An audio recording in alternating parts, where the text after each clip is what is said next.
CO2 transport या जिसे कहा जाता है इसके अंदर श्वसन तंत्र में नेक्स्ट टॉपिक है आपके कार्बन डाइऑक्साइड के बाद में नेक्स्ट इसके अंदर गैसेस का ट्रांसफ़र जिसे कहा जाता है CO2 ट्रांसपोर्ट या जिसे कहा जाता है कार्बन डाइऑक्साइड का स्थानांतरण। क्योंकि श्वसन तंत्र में दो प्रकार की गैसेस पाई जाती हैं, ऑक्सीजन और कार्बन डाइऑक्साइड। कार्बन डाइऑक्साइड और CO2 का एक्सचेंज या आदान प्रदान कैसे होता है वो पिछली क्लासेस में आपको बता चुके हैं। उसके बाद CO2 और कार्बन डाइऑक्साइड इसके अंदर ऑक्सीजन का ट्रांसपोर्ट कैसे होता है पिछली क्लास में इसके अंदर आपको बताया था, जो कि हीमोग्लोबिन के द्वारा होता है। अब इसके अंदर नेक्स्ट बात करते हैं कि इसके अंदर किस प्रकार से कार्बन डाइऑक्साइड है वह ब्लड में इसके अंदर इसका ट्रांसपोर्ट होता है।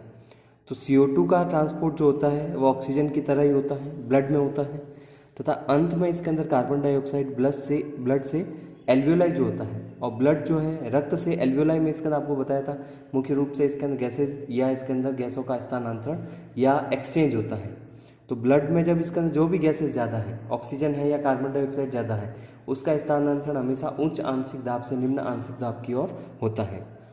एल्वियोलाई से बाहर इसके अंदर, तो जैसे ब्लड में इसके अंदर जो ऑक्सीजन कहाँ से आती है, सेल या टिश्यू से आती है, वहाँ से इसके अंदर जाएगी एल्वियोलाई के पास में, और एल्वियोलाई से जाती है इसके अंदर यह शरीर से बाहर नोज़ के द्वारा इसके अंदर बाहर निकलती है, जो कि विभिन्न श्वसन तंत्र के भाग ब्रोंकाई या ब्रोंकियोल, ट्रैकिया, फेरिंक्स, नोज़ के द्वारा बाहर निकलती है।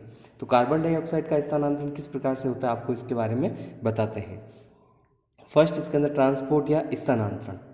तो इसमें सबसे पहले इसके अंदर किसी भी सेल या कोशिका में मेटाबॉलिज्म जो होता है, उपापचयी क्रियाएं होती है, उसके द्वारा कार्बन डाइऑक्साइड का निर्माण होता है।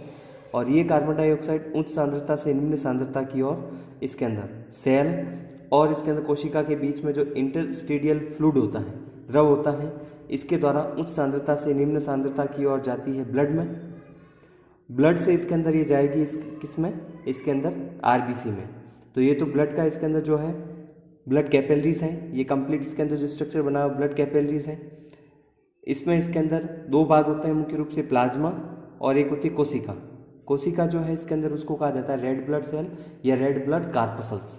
रेड ब्लड कार्पसल्स होगा इसके अंदर क्योंकि इसमें न्यूक्लियस नहीं पाया जाता है।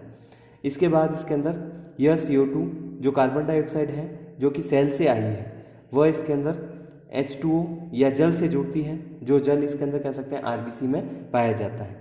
और H2O और कार्बन डाइऑक्साइड इसके अंदर मिलकर जो कि एक एंजाइम कार्बोनिक एनहाइड्रेज एंजाइम की उपस्थिति में इसके अंदर दोनों जुड़ते हैं और कार्बोनिक अम्ल का निर्माण करते हैं। तो कार्बोनिक अम्ल किससे बनता है, कार्बोनिक एनहाइड्रेज से। और ये एंजाइम जो होता है इसके अंदर जिंक पर डिपेंड करता है। जिंक एज ए को फैक्टर के रूप में इस एंजाइम को चाहिए होता है, कार्बोनिक एनहाइड्रेज को। तो कार्बोनिक एसिड जब बनता है तो कार्बोनिक एसिड इसके अंदर बाइकार्बोनेट में और H+ आयन के रूप में टूटेगा, डिसोसिएट होगा। यह H+ आयन हीमोग्लोबिन से जुड़कर H हीमोग्लोबिन बना देती है। हाइड्रोक्स इसके अंदर कह सकता है हाइड्रोजन आयन इसके अंदर हीमोग्लोबिन से जुड़ेगा तो H हीमोग्लोबिन का निर्माण होता है। और बाइकार्बोनेट आयन जो होता है इसके अंदर वह चैनल के द्वारा RBC पर पाए जाने वाले चैनल के द्वारा इसके अंदर इसका स्थानांतरण इसके अंदर होगा बाहर की ओर। और इसके अंदर कह सकते हैं एक्सचेंज में कार्बन डाइऑक्साइड इसके अंदर जो है जो कि बाइकार्बोनेट आयन के रूप में परिवर्तित हुई है, अब इसके अंदर बाइकार्बोनेट आयन एनायन चैनल के द्वारा बाहर निकलता है और क्लोराइड आयन इसके अंदर कह सकते हैं अंदर की ओर प्रवेश करता है। और जल जो होता है इसके अंदर इसमें कहाँ से आता है, RBC में प्लाज्मा के द्वारा आता है। तो क्लोराइड आयन अंदर की ओर जाएगा, बाइकार्बोनेट बाहर की ओर जाता है।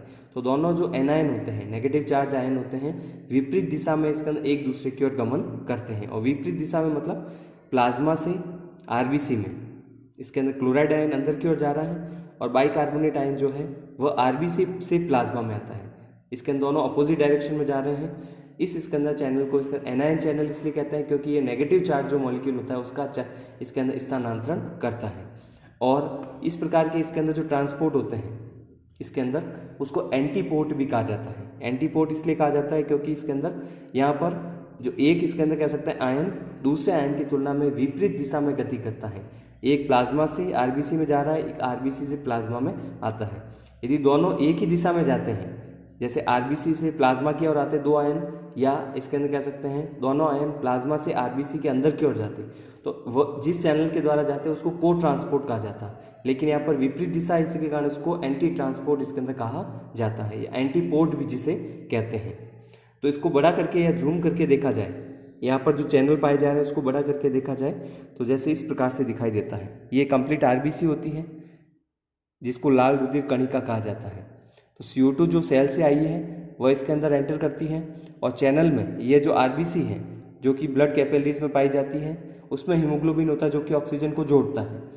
तो इसमें जैसे CO2 जो एंटर करती है बाइकार्बोनेट आयन में परिवर्तित होती है, H+ आयन बनता है कार्बोनिक एसिड के द्वारा, और ये carbonic acid H+ ion haemoglobin से जुड़ जाता है। लेकिन जो बाइकार्बोनेट आयन है वह इसके अंदर कह सकते हैं प्लाज्मा में आएगा, और उसके बदले में क्या होगा, एक्सचेंज में क्या होता है, यहाँ पर क्लोराइड आयन जो है वो अंदर की ओर एंटर करता है, और H+ आयन जो होता है इसके अंदर यहाँ पर जैसे ऑक्सी हीमोग्लोबिन को H जो इसके अंदर कह सकते हैं ऑक्सीजन यहाँ से रिमूव हो जाती है, तो इसके अंदर इस हीमोग्लोबिन को कहा जाता है डीऑक्सी। तो डीऑक्सी हीमोग्लोबिन में जो अब इसके अंदर हीमोग्लोबिन होगा वह H+ आयन से जुड़कर HHB बनाता है, और ऑक्सीजन यहाँ पर रिलीज हो जाती है जो कि इसके अंदर बाहर की ओर जाएगी। तो इस प्रकार से जहाँ जिस भी टिश्यू को चाहिए होती है वहाँ पर रिलीज हो जाती है, और यहाँ पर H+ आयन जो जुड़ता है हीमोग्लोबिन से HHB का निर्माण करता है, और ये इसके अंदर कह सकते हैं ब्लड को pH को मेंटेन करने के लिए आवश्यक होता है। तो ये जो आपको इसके अंदर बताया CO2 का ट्रांसपोर्ट इस प्रकार से होगा। तो जैसे इसके अंदर इसमें आपको बताया गया है, डायग्राम के द्वारा भी जैसे बता चुके हैं, अब इसके अंदर थ्योरी के द्वारा बता सकते हैं कैसे इसके अंदर CO2 का स्थानांतरण होता है। तो CO2 का जो ट्रांसपोर्ट होता है, स्थानांतरण होता है, कार्बन डाइऑक्साइड के रूप में होता है केवल 7%। टोटल जो CO2 है वह 7% तो CO2 के रूप में स्थानांतरित होती है। हीमोग्लोबिन से जुड़कर कार्बोक्सी जो हीमोग्लोबिन बनाती है उसके रूप में स्थानांतरण होता है 23%, और सबसे ज़्यादा स्थानांतरण होता है 70% या 70% बाइकार्बोनेट आयन के रूप में। वो कैसे बनता है इसमें आपको बताते हैं। CO2 का स्थानांतरण सर्वाधिक इसके अंदर बाइकार्बोनेट आयन के रूप में होता है, जो आपको बताया इसमें 70%। सबसे ज़्यादा बाइकार्बोनेट आयन के रूप में इसके अंदर CO2 का स्थानांतरण या ट्रांसपोर्ट होता है। उसके बाद 7% जो होता है CO2 के रूप में होता है, और 23% या 23% लगभग CO2 का स्थानांतरण हीमोग्लोबिन से जुड़कर कार्बोक्सी हीमोग्लोबिन के रूप में होता है। कोशिका में उपापचय जो क्रियाएं होती है, मेटाबॉलिज्म जो होती है, उसके द्वारा बनती है CO2, और CO2 इसके अंदर जो बनी है वो ब्लड में इसके अंदर ट्रांसफर होती है, ब्लड में जाती है उच्च सांद्रता से निम्न सांद्रता की ओर, और जो कि इसके अंदर किस प्रकार से या किस रेस्पिरेशन के द्वारा जाती है, आपको बताया था कि इसके अंदर एक्सटर्नल या बाह्य जो श्वसन होता है, एक्सटर्नल रेस्पिरेशन के द्वारा यह टिश्यू या सेल से इसके अंदर ब्लड में स्थानांतरित या एक्सचेंज होती है, उच्च सांद्रता से निम्न सांद्रता की ओर ट्रांसफर होगी, और फिर इसके अंदर ब्लड के प्लाज्मा से इसके अंदर कहाँ जाती है, आरबीसी में एंटर करती है। तो ब्लड के प्लाज्मा से जब इसके अंदर आरबीसी में एंटर करती है तो वहाँ पर CO2 और आरबीसी के जल की क्रिया होती है, जो आपको बताया अभी जिंक डिपेंडेंट जो एंजाइम होता है जो कोफैक्टर के रूप में चाहिए, कार्बोनिक एनहाइड्रेज एंजाइम के द्वारा इसके अंदर यहाँ पर कार्बोनिक अम्ल का निर्माण होता है, कार्बोनिक एसिड का निर्माण होता है। कार्बोनिक एसिड जो होता है इसके अंदर यहाँ पर फिर टूटता है H+ आयन और बाइकार्बोनेट आयन के रूप में। H+ आयन हीमोग्लोबिन से जुड़ता है, H हीमोग्लोबिन बनाता है, जो इसके अंदर कह सकते हैं ब्लड का pH जो होता है लगभग 7.4 जो pH होता है उसको मेंटेन करने का कार्य करता है, क्योंकि हीमोग्लोबिन जब इसके अंदर यहाँ पर H+ आयन से जुड़ जाता है, तो H+ आयन जब हीमोग्लोबिन से जुड़ेगा तो H+ आयन की कंसंट्रेशन वहाँ पर कम हो जाएगी, जिस कारण वहाँ पर pH जो है वह 7.4 हो जाएगा। नहीं तो H+ आयन ज़्यादा होंगे तो वहाँ पर pH कैसी हो जाती है, एसिडिक हो जाती है। तो एसिडिक pH से जो स्टेबल pH या स्थिर अवस्था में इसके अंदर कह सकते हैं pH को बनाए रखने के लिए यहाँ पर H+ आयन हीमोग्लोबिन से जुड़ता है। तो इस प्रकार से ब्लड का pH 7.4 बना हुआ रहता है। इसके बाद में नेक्स्ट इसके अंदर यहाँ पर जो टर्म्स आती है उसको कहा जाता है क्लोराइड शिफ्ट। इसमें क्या होता है, क्लोराइड शिफ्ट क्या होता है, सामान्यतः इसके अंदर परिस्थितियों में क्या होता है कि जो आरबीसी की जो मेम्ब्रेन होती है, भित्ति होती है, वॉल होती है, वह क्या होती है एनायन के लिए। क्लोराइड एनायन मतलब जो नेगेटिव चार्ज है, क्लोराइड बाइकार्बोनेट आयन के लिए परमिएबल होती है, पारगम्य होती है। मतलब यही आयन इसके अंदर उसकी भित्ति से ट्रांसपोर्ट इसके अंदर या इसके अंदर एक इसके अंदर कह सकते हैं स्थान से दूसरे स्थान पर इसकी मेम्ब्रेन से जा सकते हैं, मतलब परमिएबल होंगे। और जो कैटायन होते हैं जैसे सोडियम है, पोटेशियम है, उसके लिए इसके अंदर कह सकते हैं इसकी मेम्ब्रेन क्या होती है, इनपरमिएबल होती है, अपारगम्य होती है। तो सोडियम और पोटेशियम इसकी मेम्ब्रेन को क्रॉस करके इसके नहीं जा सकते हैं। इस स्थिति में क्या होगा, तो कैटायन जो है वह ट्रांसपोर्ट नहीं हो सकते, एनायन होंगे। इस स्थिति में क्या होता है, इसके अंदर क्लोराइड आयन जो है प्लाज्मा से, जो आपको अभी बताया जैसे क्लोराइड आयन जो है प्लाज्मा से इसके अंदर जाते हैं आरबीसी में, और बाइकार्बोनेट आयन जो होते हैं इसके अंदर वह आरबीसी से जाते हैं प्लाज्मा में, डिफ्यूज होते हैं, उच्च सांद्रता से निम्न सांद्रता की ओर जाएंगे। और किस चैनल के द्वारा जाते हैं, जिस चैनल को कहा जाता है एनायन चैनल, एनायन चैनल के द्वारा इसके अंदर जाएंगे। तो एनायन चैनल के द्वारा कैसे जाते हैं, जैसे आपको बताया इसमें इस डायग्राम में भी देख सकते हैं, क्लोराइड आयन अंदर की ओर, बाइकार्बोनेट बाहर की ओर, क्लोराइड अंदर की ओर जा रहे हैं और बाइकार्बोनेट बाहर की ओर आ रहा है। तो आरबीसी से प्लाज्मा में बाइकार्बोनेट और क्लोराइड प्लाज्मा से आरबीसी में। इसमें भी देख सकते हैं जैसे आरबीसी के अंदर इसके अंदर जो ट्रांसफर हो रहा है, इस बाइकार्बोनेट तो आरबीसी से प्लाज्मा में आ रहा है बाहर, किस चैनल के द्वारा, एनायन चैनल के द्वारा, और क्लोराइड आयन जो है वह इसके अंदर प्लाज्मा से आरबीसी के अंदर जाता है। तो इस प्रकार से इसके अंदर दोनों जो चाहते हैं विपरीत दिशा में, जैसे एरो जो लगे हैं विपरीत है, इस कारण इसको एंटीपोड कहा जाता है। और चैनल कौन सा होता है, एनायन चैनल होता है, क्योंकि नेगेटिव चार्ज का ट्रांसफर कर रहा है। तो इस प्रकार से जब इसके अंदर दोनों अपोजिट डायरेक्शन में इसके अंदर मूवमेंट करते हैं एनायन चैनल के द्वारा, इसमें क्या होगा, फिर आरबीसी में एंटर कर रहे हैं, इसके अंदर जो क्लोराइड आयन है वो उसमें पोटेशियम आयन जो होता है उसमें क्या होता है, जैसे H इसके अंदर कह सकते हैं जो हीमोग्लोबिन होता है, पहले पोटेशियम इसके अंदर हीमोग्लोबिन से जुड़ा हुआ होता है। तो पोटेशियम को जब रिप्लेस किया जाता है इसके अंदर हाइड्रोजन आयन के द्वारा, तो H हीमोग्लोबिन बना देता है, हाइड्रोजन आयन उससे जुड़ जाता है, पोटेशियम फ्री हो जाता है। तो जो क्लोराइड आयन इसके अंदर आरबीसी में जो एंटर किया था, क्लोराइड आयन जो इसके अंदर कह सकते हैं इसमें जो एंटर किया है वो पोटेशियम से जुड़कर क्या कर देता है, पोटेशियम क्लोराइड बना देता है। तो क्लोराइड आयन जो अंदर एंटर करता है, अब इसके अंदर क्लोराइड आयन जो अंदर एंटर करेगा वो पोटेशियम से जुड़कर KCl का निर्माण करता है या पोटेशियम क्लोराइड का निर्माण करेगा। तो पोटेशियम इसके अंदर K+ आयन से जुड़कर पोटेशियम क्लोराइड इसके अंदर उसका निर्माण करता है।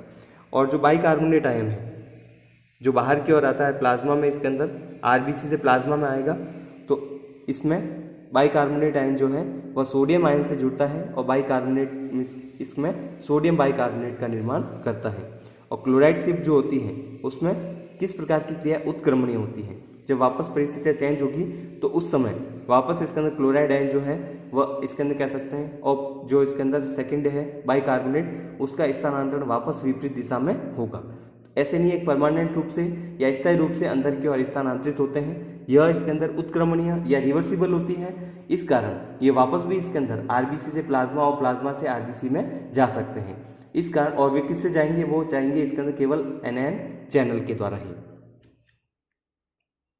तो ये इसके अंदर आपको बताया इसमें क्लोराइड शिफ्ट के बारे में। और CO2 का ट्रांसपोर्ट मुख्य रूप से जिसमें आपको बताया बाइकार्बोनेट आयन के रूप में होता है, जो आपको बताया कैसे बनता है, कार्बोनिक अम्ल के द्वारा। और KCl और सोडियम बाइकार्बोनेट इसके अंदर कह सकते हैं जो बनते हैं, पोटेशियम जो होता है वो तो क्लोराइड से जुड़ता है, सोडियम जो है बाइकार्बोनेट से जुड़ेगा जो कि बाहर की ओर पाया जाता है प्लाज्मा में, और पोटेशियम जो है आरबीसी के अंदर होगा तो क्लोराइड से जुड़कर इसके अंदर यहाँ पर आयन जो चार्ज होता है उसको मेंटेन करके रखता है। तो इस प्रकार जो आपको बताए गए हैं, ये इस प्रकार से CO2 का ट्रांसपोर्ट होता है, या ट्रांसपोर्ट इसके इस प्रकार से होता है।